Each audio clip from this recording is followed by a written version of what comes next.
there's other things that happen to us in our 20s where you make big life changes or revelations. Like, I know you came out of the closet when you were in your 20s. I did. And how did it affect you more coming out in your 20s, or do you wish you had done it in high school? When did you know? There's a lot of times when I used to think, because I was 23, it was July 5th, my birthday. July 5th, July 5th, 2008. And there are a lot of times when I look back, even now, and I'm just like, man, I wish I did this when I was like 16 or 17. But if I'm being truthful, like, I wasn't the man I am today. Mm-hmm. Like, so really, I wish I was the man I am today when I was 16 or 17. I mean, I have a lot more confidence in myself and what that was. But, I realized that, and, I actually have, friends of my parents or relatives who are, I think my son is gay. What do you think? And they'll ask me, and I'll be like, listen. And they'll say, like, should I say something? Should I do something? And I said, they'll do it when they're ready. I said, your job is to provide a loving, supportive environment, and they need to know that. Mm-hmm. Because, I found especially, I have fantastic parents. I mean, every parent has their faults, but I mean, like, when I think back on how loving and supportive and how I got everything I needed, and I don't mean even materially, but I mean just like as a child, I got everything I needed. And even me, I remember I called my friend. I was about to do it. It was a tough weekend, and I was hyperventilating in my parents' master bathroom. And I had told actually a few people out here at that point. And I called my one friend, the first person I told, my friend Katie, and I was just like, I can't do this. I don't know. I'm even getting like shaky thinking about it because it was so awful. And I remember it was a Sunday afternoon, and I went down. I think it was Sunday. I went downstairs, and I was knitting and watching television. And she was sitting like where we were sitting, and I just sat down and I said, actually, there's another, just looping back. I had told my brother the night before, and he was,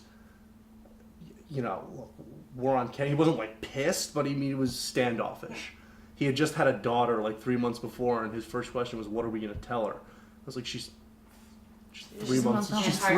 She's 3 months old, yeah. Bro. Like, I'm sure you'll figure it out." Yeah. Like, I don't know. That's the biggest issue either. I know. It's like I remember his wife came over and gave me this huge hug. That meant a lot to me. My brother kind of came over and gave me like a half a hug because I knew he loved me, but he also loves Glenn Beck and people like that. Yeah. He loves Glenn Beck. No, so I remember I went and I sat down and turned the television off and I said, I know why my brother was very upset yesterday. He was very standoffish, and everyone was like, "What was his problem?" And I said, "I know what his problem was." I was like, "Last night I told him that I'm gay." And my mother like got this big smile on her face, and she was just like, "Oh, I know." She's like, "I know." She's like, "I know when you were 5 and you were hugging nightgowns at Macy's, and you asked when you got to wear one." And I was like, "Sweet." And I'm like, as I'm tearing up right now, I'm like crying, and my dad comes in, and I remember he walks out of the room through the family room to the kitchen, gets a glass of water, comes and sits down, and he sees me crying, and he sees my mother just kind of sitting there, and you could have cut the tension with a knife, and my father's like, what's going on?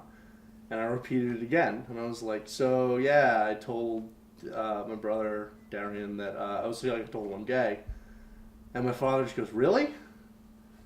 Okay, and just kind of sat there, and I was going back to LA that night, and I remember I went to the city to see my best friend, who knew.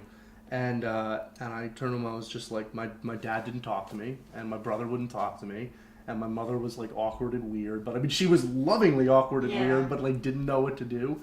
I was like, I don't know what I'm going to do. I don't. And I remember he said, listen, they're just being jerk-offs right now. Like, they're going to come around. Yeah. I promise.